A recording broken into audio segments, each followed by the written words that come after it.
bonjour à toutes, bonjour à tous. J'espère que vous allez bien, que vous passez un bon dimanche. Alors aujourd'hui c'est mon 35e live je crois et j'avais envie de vous faire un petit live sur la frustration quand on ne peut pas faire de sport. Ouais, petit live sur la frustration quand on ne peut pas faire de sport pour toutes celles et ceux qui me rejoindront en direct. Petit coucou d'avance et un grand bonjour à toutes celles et ceux qui me regarderont en replay. Vous pouvez faire un petit coucou en replay, ça me fera plaisir. Et puis si vous avez des tips pour gérer votre frustration quand vous ne pouvez pas faire quelque chose qui vous tient à cœur, n'hésitez pas à me les partager.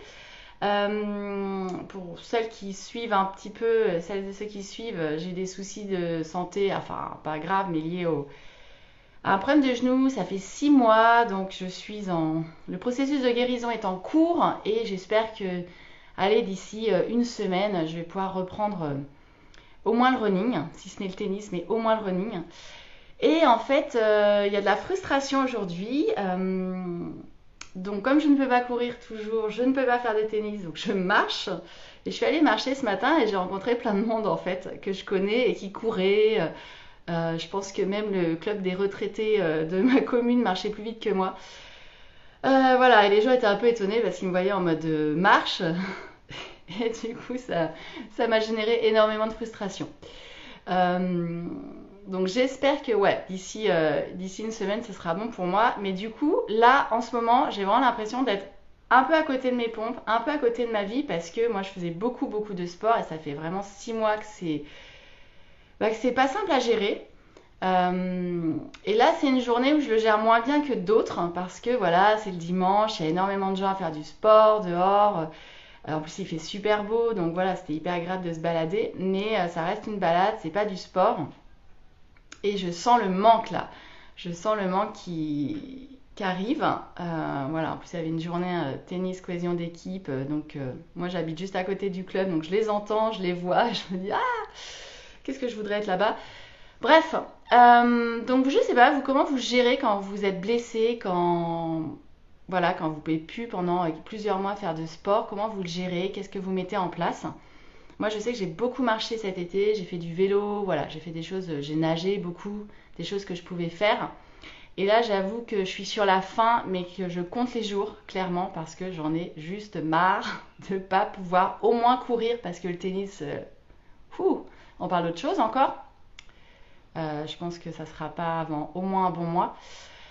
Voilà, donc petit live de frustration et du coup je me dis, voilà, j'ai mis en place plein de choses pour penser à autre chose, pour m'organiser, etc. Mais j'ai besoin d'être en mouvement, je crois que ça fait vraiment partie de moi, ça fait partie de mon énergie, ça fait partie de qui je suis. Et là c'est vrai que ça fait presque 6 mois et ça commence à être bien dur, comme il faut. Et en même temps, je suis sur la fin parce que, comme je dis, je pense que dans une semaine, je pourrais recommencer à courir tranquillement, peut-être voilà, 3-5 km, hein, pas un gros truc, mais bon, ça sera mieux que rien. Et puis j'arrêterai d'avoir l'impression d'être à la traîne derrière tout le monde parce que là, c'était vraiment épique quand j'ai croisé ce club de randonneurs seniors et qu'elle est hyper vite. Et moi, j'étais derrière. C'était juste énorme. Voilà, ce que j'avais juste envie de vous partager. Et puis du coup, cet après-midi, on va profiter du soleil, du beau temps. C'est encore les journées du patrimoine. Donc je pense que hier, on a fait une visite vraiment insolite dans la prison de Rennes. Et je pense que là, on va se trouver un truc quelque part un peu sympa, voilà, à faire. Je vous souhaite en tout cas un très très bon dimanche. J'en profite pour faire un petit coucou à toutes mes copines auteurs qui sont à Palavas-les-Flots. J'aurais peut-être dû venir à Palavas-les-Flots, ça m'aurait changé les idées, tiens.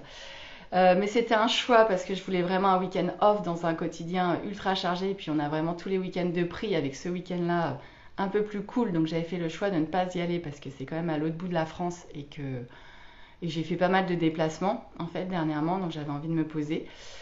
Et je leur fais un petit coucou, je vois toutes vos photos, ça a l'air juste génial, tous ces shows, toutes ces séances de dédicaces. Voilà, je vous embrasse très très fort, j'aurais adoré être avec vous et je vous souhaite de vendre plein de livres et de vous éclater encore pour une belle journée de séminaire. Et je vous embrasse, je vous souhaite un très bon dimanche à tous et à tous et puis je vous dis à demain pour un nouveau live. Ciao ciao.